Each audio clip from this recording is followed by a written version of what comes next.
How we doing, everybody? Back at you with another video.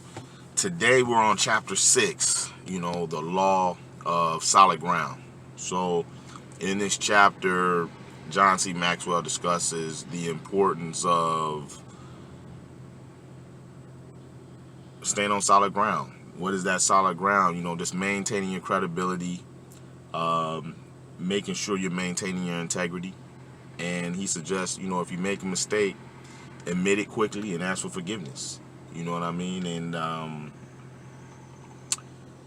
just drawing from my experience, I remember with my team, I implemented a bad strategy, and I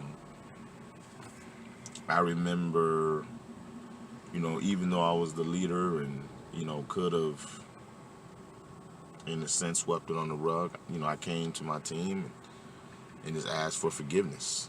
You know what I mean? And apologize, man. I apologize so many times.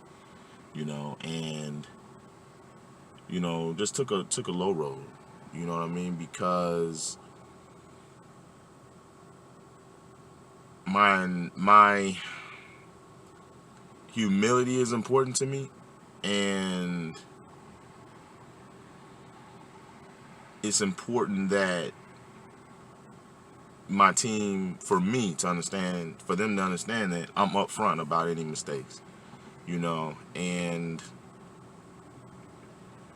for me, I've noticed how your team will respect you more, and on the spiritual side, and just taking just an example from, Jesus and, in the Word of God, as I look at his life and read about him in the Word of God, Jesus never, asked you or asked anyone to do anything that he was not willing to do or not have already done.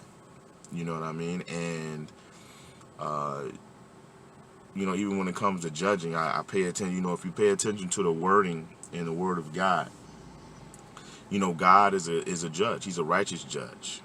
And the scriptures, where it says, do not judge or you should be judged. In the essence, in a sense, God is not telling people,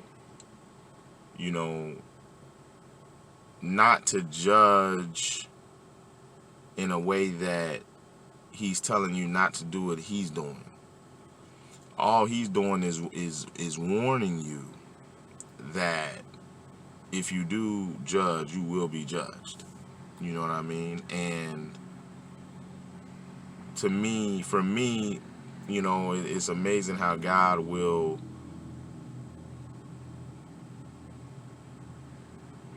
maintain a sense of transparency, where he will tell you reasons for him suggesting you not doing what he was doing, and so that's the same thing in my team. I want my team to be upfront with me, so I do know that there's a spiritual empowerment for a leader to only do what he expects his team to do. You know what I mean? For instance, I won't park in a handicap, no matter if I'm a manager at Power Stop or have the ability to do that with security or not, because I don't want my team to park in a handicap. And many times, all too often, I tell my team, look, what you did, was not by my example. I don't want to ever have my team be able to come and tell me, well, we messed up because we followed your example. So, that's what that chapter speaks to me, and it's very important for your team to respect you. You know what I mean? Because if they don't respect you, they're not going to want to follow you. So, that's what I have today. I hope you all are enjoying the series so far. I think this is very crucial. I think, leadership is so important to our society now, because I think, the state of this country and in the state of